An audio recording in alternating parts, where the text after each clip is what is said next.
Today, we're going to Hollywood. My guest is Nancy De Los Santos, writer, producer of Say a Little Prayer.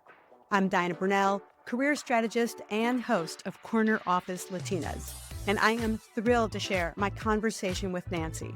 She gives us insights on her career in entertainment, how she became a TV producer, and the road to getting Say a Little Prayer produced.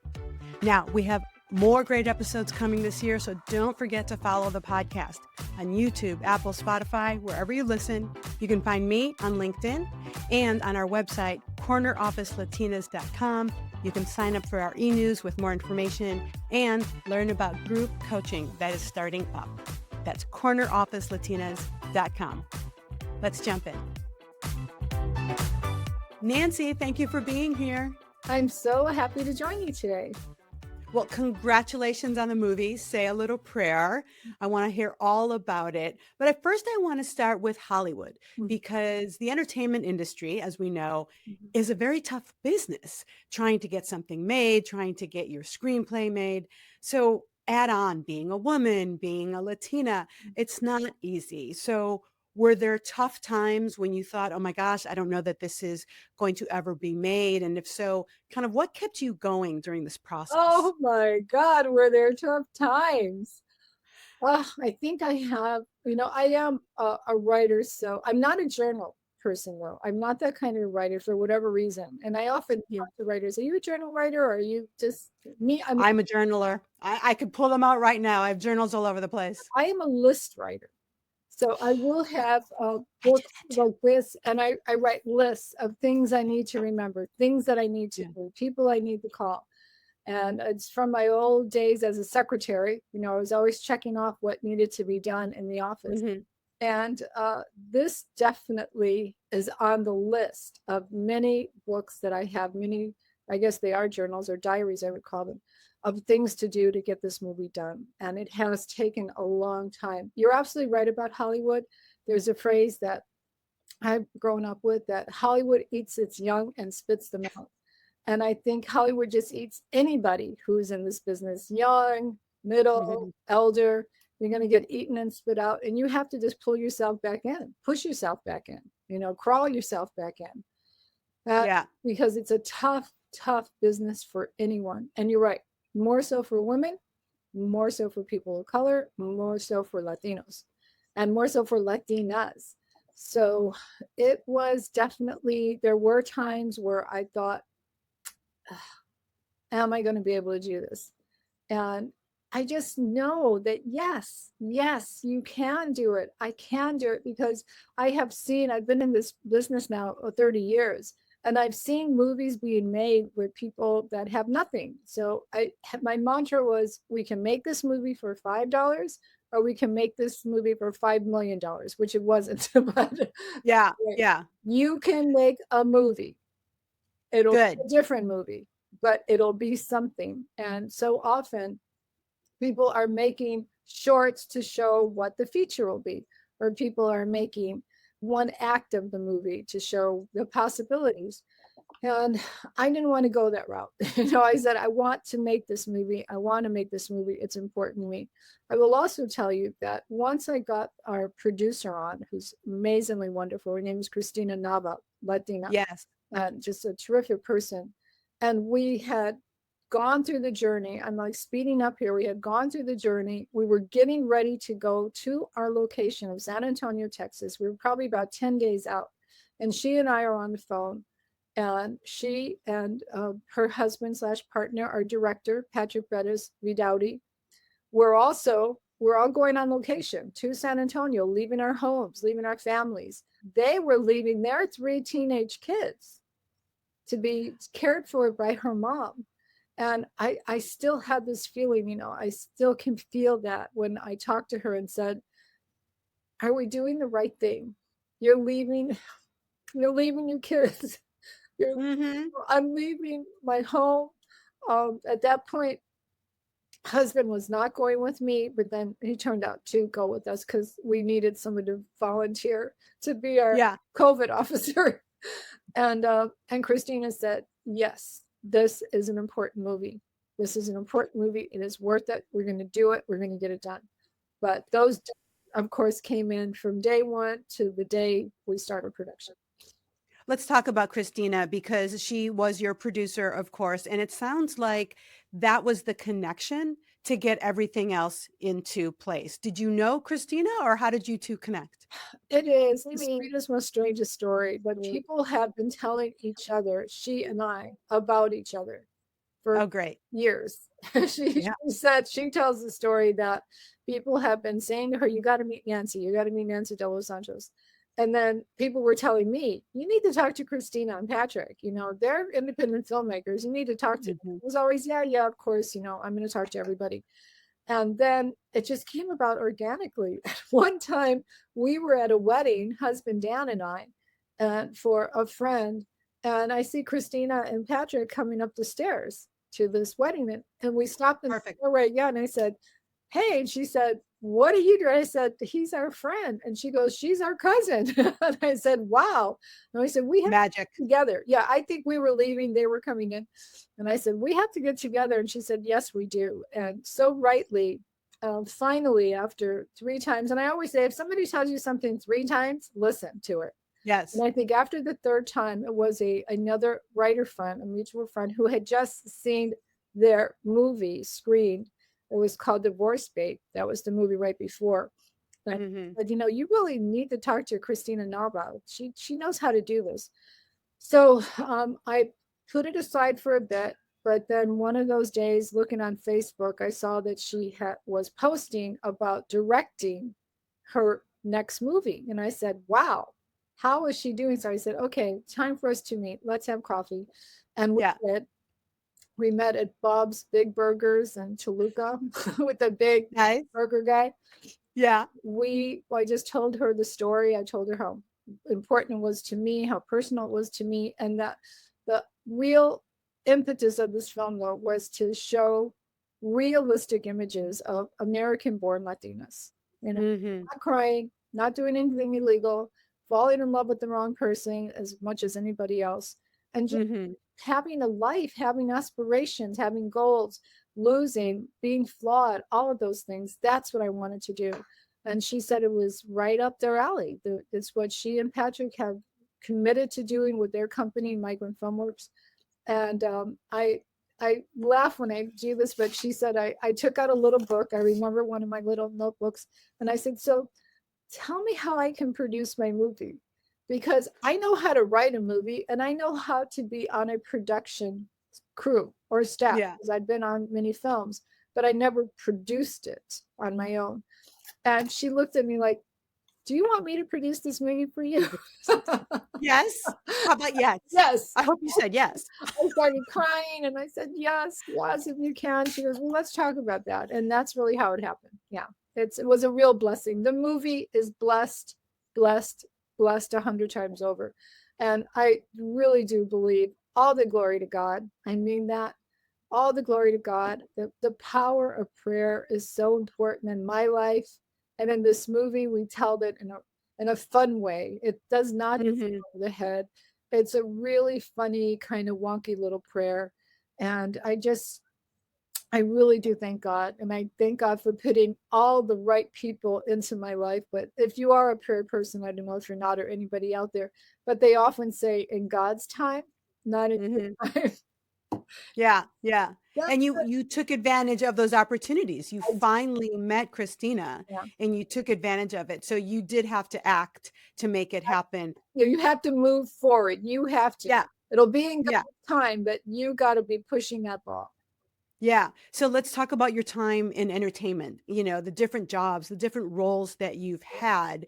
Were there one or two that were really instrumental to your career success or learning about movie making? Which are some of the roles that you can point to? Immediately, it would be my first big job in television and the best job in the whole world in Chicago. And it was as producer to Roger Ebert and Gene Siskel. Amazing, wonderful, prolific of critics. And on PBS called Sneak Previews. And then we moved Yeah. to commercial television. It was called At the Movies with Siskel and Ebert. And that just experience has taught me how important it was to have a good story, period. Everything Mm-hmm. else can be forgiven. But if you don't Mm-hmm. have a good story, nobody cares about your movie. And I learned so much from them, so much from these two men, and became friends with them. And I just that really was, and it was also, besides the experience of working with them, getting that job taught me, because I was the assistant producer for about a year and a half when the producer had to suddenly leave. And I stepped in on my own and said, we got to keep going. Let's finish the show and then we'll figure it out. And I just thought, hey, they'll make me producer. And I was youngish, probably like 28. And I said, I'm sure they're going to make me producer. But then I started hearing, oh, they're interviewing producers from New York and California. And I was in Chicago, like, what? And I had to go and knock on that executive producer's door and said, what about me? And she said, well, what about you? And I said, I can do this. I've been proving that I can do this. She goes, yes, you have. And I think you can do this, but you have to ask. Mm. Fascinating. So did they give you the job? I did ask. I said I wanted it. She gave it to me. Well, she said, yes, then you could be the producer. And yeah, I produced them for another probably 3 years before, I moved on to Hollywood. Yeah. That is such a great story because, we talk about career advice in general on Corner Office Latinas, and it is a reminder that you have to speak up, even if you are already within the company and you think you do a great job. You have to be the one to raise your hand What? and let them know that you want that higher level of responsibility. Absolutely. It will not be given to you. Nothing. And I tell that to our people, younger people coming up. You got to ask. Do not, Yeah. just because you're doing a good job, you're going to get it. And Ebert and Siskel were in Chicago, Right. and you and I have this in common. We're both from Chicago. We both now live in Los Angeles, Yes. but your story was based in San Antonio. So how and why did you make that leap? Because San Antonio is actually such a vibrant part of the movie. Yeah. Like it's its own character in some way. Why San Antonio? Well, originally, the story was set in Chicago. Absolutely. Because one of my missions in life, I have a mission in life. Absolutely. Yes. What is it? The mission is to do whatever possible I can to contribute to elevating the image of Latinas in any kind of media, whatever it is, books, radio, television, film, whatever it is. I want to elevate the image of Latinos and Latinos, but especially women, and Yes. especially us. Amen. And the another mission was to let people know there are Latinos in Chicago. Okay, we have Mm-hmm. a long history. My parents are Tejanos; they are Mm-hmm. Texas, and they moved to Chicago after World War II. And their families were also migrant workers. There is a huge community of Mexicans and Mexican Americans in Chicago, probably at this point over 1 million, a huge community of Puerto Ricanos, Cubanos. We are a very Latino city. And I remember one of my friends coming in from California, and it was winter, and I lived in a very Latino neighborhood, and the school was letting out, and there were all these little chicanitos with their, she goes, they look like Eskimos. I know. It does get cold and it's snowy. It does get cold and snowing. But so the story was set in Chicago, very much so. It was always based around art. We have the beautiful Art Institute. We have the Mexican American Museum there of art. And that was going to be the story. She had an art gallery in the community known as Pilsen that I grew up. Yeah. It was all about Chicago, telling the story and letting people know there's Latinos in Chicago. And then years passed and years passed, and I did, try to think about Chicago. I talked to a couple of people about doing independent film in Chicago, and no one said not to, but they did say it could be difficult because it's a bigger city. The unions are much more strident in Chicago. It is a union city. I'm a union writer. I'm a member of the Writers Guild. I respect unions, but this film would never have been made if it was, just totally all the way through. It just couldn't happen, even though, because we are SAG, union, and writers union. So during that time of where should I set this, or how am I going to change it? How small would it have to be to do it in Chicago? I had a job in San Antonio, And I did go to school in Texas, so I'm a Longhorn. So I have my degree from UT Austin. And I know San Antonio well, well enough because I was the associate producer on the Selena movie and we filmed in San Antonio. And I love the city. I have good friends there. And I had been hired to work on a stage production to talk about the history of the city over 300 years. And the city, of course, was named for the saint San Antonio de Padua because it was founded. You know how they come and they put their flag. What day is it? What saint day is it? Oh, it's San Antonio. Yeah. And that's why it's named San Antonio. Well, I had been interviewing this wonderful woman named Rebecca Barrera about her experiences of working as a page on the 1968 Hemisphere. It was just a great story, and I just loved it so much about feeling special because she spoke Spanish. And at that point, Spanish hadn't been appreciated in her life until she was in this venue that needed bilingual people. And we finished, and she said, "So what else are you doing?" I go, "Well, I'm writing this romantic comedy with Latinas, and I'm just really so happy about it. And it's about this prayer to Saint Anthony, San Antonio." And she said, "Our San Antonio?" Not yours. Like it's theirs. Like they own him. And I I love said, it. "Oh my no." I said, "Oh my goodness, I'm supposed to be doing this in San Antonio."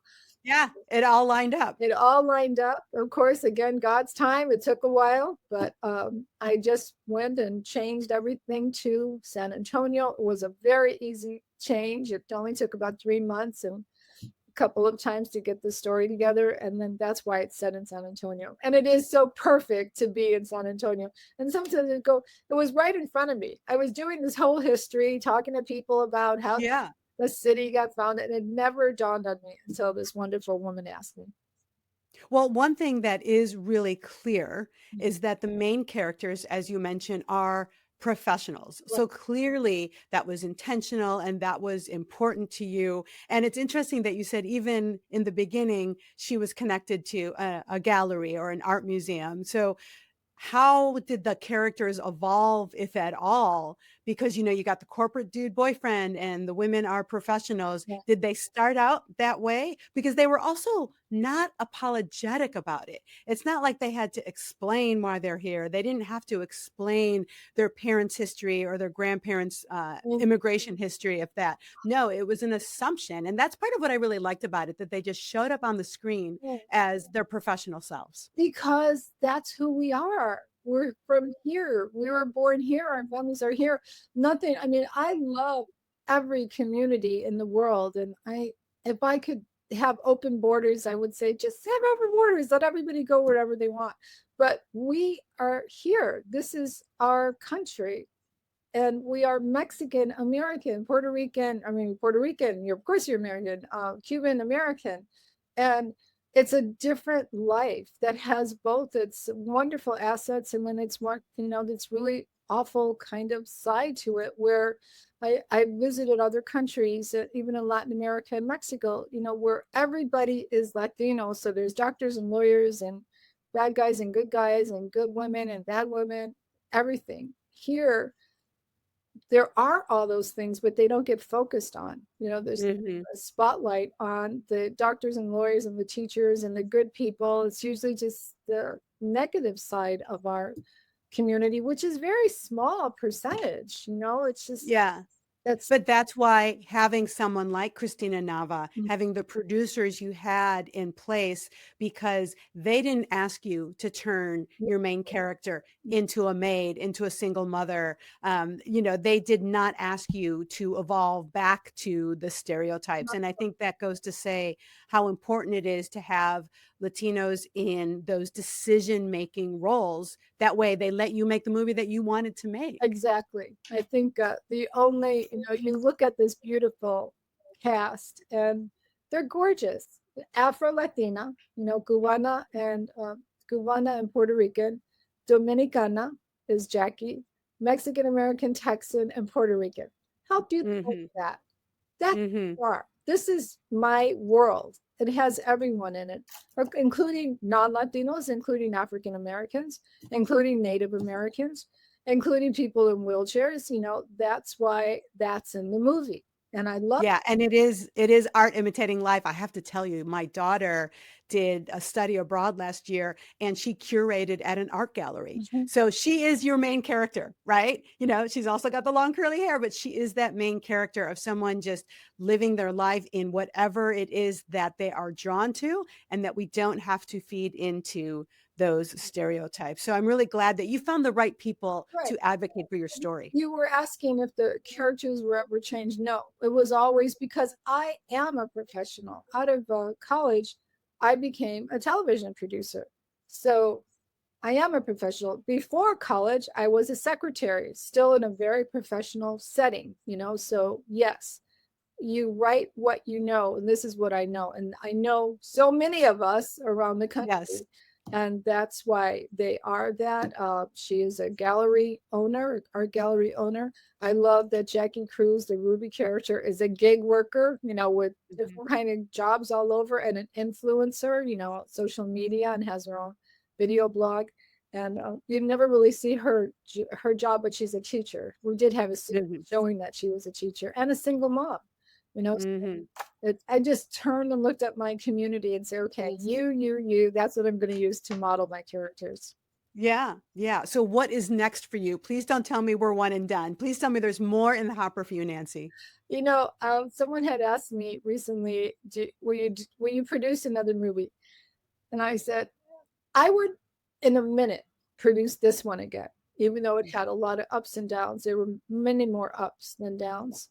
Um, I don't know if I will produce again, but definitely write again. So at the moment, I'm working on two projects, and I love them both very much. One is about the first Latino and first who were Mexican American, but the first Latino attorneys to present a case in front of the Supreme Court. And it was a case that truly changed the way the legal system works for people of color. It's a great story, a great character story.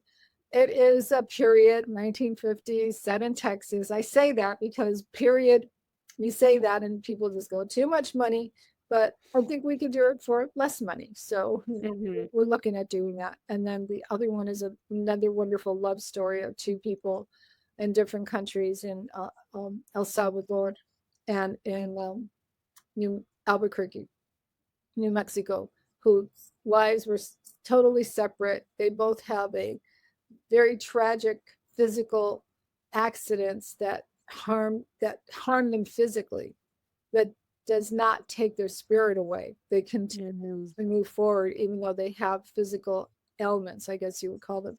And then they Mhm. find each other and fall in love. And I just You love the rom-com. You love the romantic comedy. well, that's a romantic drama. That is. Okay, romantic drama, not a romantic comedy. Got it. Drunks in Got it. that one, but this one, No. this one had to be a comedy. I think comedy is such a good way to introduce any community to another community, just like my big fat Greek wedding did.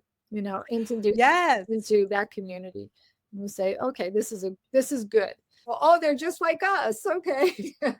There were so many lines in My Big Fat Greek Wedding that you and I could have said them Yeah. myself.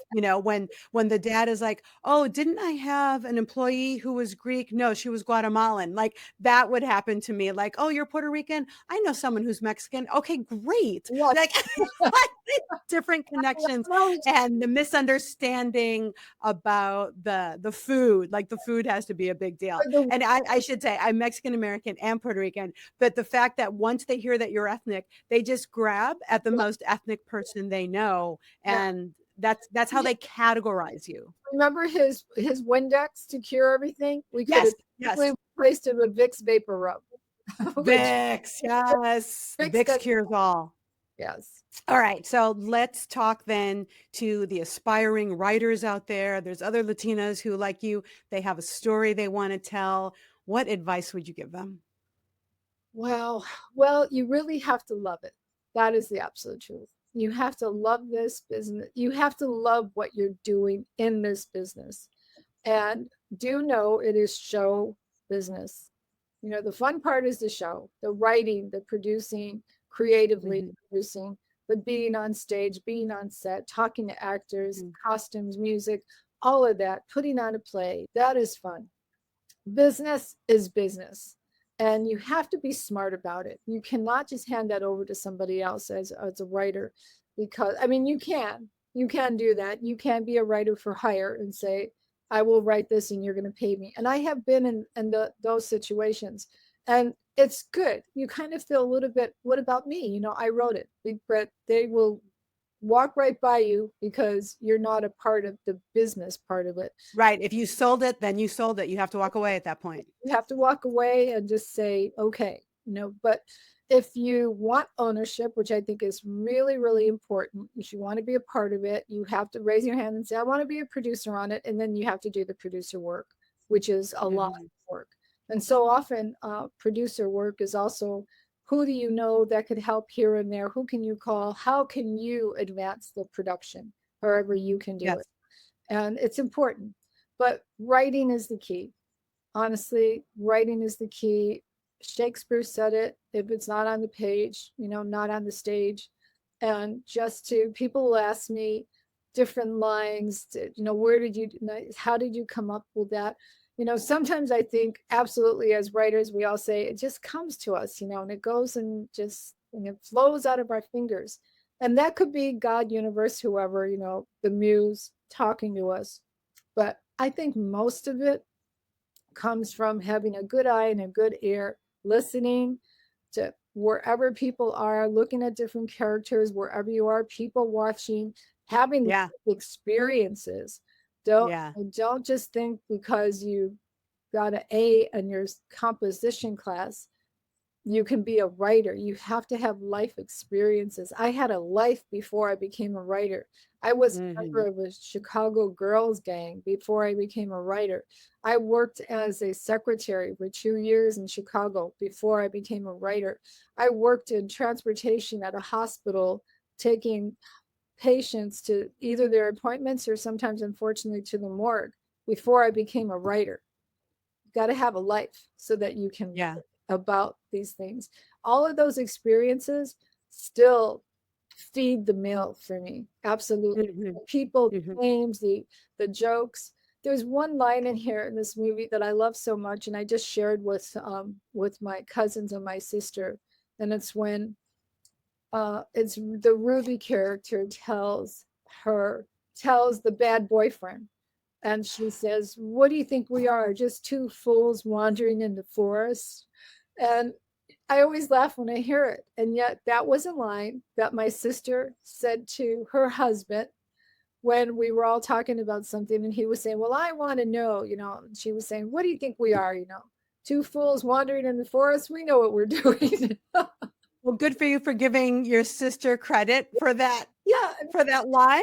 Excellent. That's what I mean. And so many of those things come from there. Yeah. Yeah. Ruby with the 10 jobs is a friend that I know. She has Yeah. gig jobs and she's very happy doing that. And, Adela having those aspirations to leave the little town and go to the big Hmm. city. Yeah, I Hmm. know women like that. I know Latinas like that. So you got to have that experience and use your experience. And Delia Ephron, who is amazing, the queen of rom-coms. She was the co-writer with her sister Nora Ephron on Sleepless in Love. Seattle and You Got Mail, has said, life, everything that happens in your life is fodder for writing. Everything. Yeah. Yeah. Great. And you have to be observant, though. You have to be observant Here. and make meaning out of it and then put the words to the page Yeah. or the screen, however you want to do it. But you have to move into action. Everything in that movie has happened somewhere, somehow, including the mother coming to, it was a Valentine's dinner that happened to a friend of mine who brought his mom to Valentine's dinner. That's romantic in the wrong way. That's creepy. That's gross. Okay. Yes. And I did love the ending. The Ruby ending, I'm not going to spoil it for Yeah. people, was my favorite. And again, you got to be observant. Otherwise I didn't see it coming. So that's why I loved it so much. So the movie is streaming now. We're on Apple. Apple TV and on Amazon Prime. Okay. Yeah, so you can Okay. rent it, you can buy it. Please do. We really want to have everyone enjoy this movie. And then the next step for it will be a couple of months down the line, actually streaming, which Okay. that would be hopefully, one of these wonderful streamers that we have in our world out there. but I'm sure Excellent. somehow it'll come into our path because the movie is blessed, truly. And so are you. Where can people follow you if they just want to really make sure that they know what you're doing, Nancy? We're on Facebook, we're on Instagram. We have to do a lot more on TikTok. I know why people keep telling me that. TikTok, TikTok. And it's like, okay, we'll get on TikTok. Say a Little Prayer, the movie, Say a Little Prayer, the film. I have my own accounts on that as Nancy De Los Santos. Okay. I was on LinkedIn, which I think is really good for business. I'm on LinkedIn. And just Google me. But I'm here, Good. always available to give somebody some enthusiastic, yes, you can do it, because yes, you can. That is so great. I will link to your Instagram post. Thank you, Nancy. Thank you for spending time with us today. And again, congratulations. Thank you so much, Diana. I really appreciate this. I'll see you soon. Besos. Thank you for listening. For more, visit cornerofficelatinas.com, where we give you the framework, inspiration, and support you need to reach and thrive in the corner office. We have some free downloads on the website, where you can also sign up for our e-news, so we can keep you posted on workshops and events coming up that you will not want to miss. That's cornerofficelatinas.com. See you next week.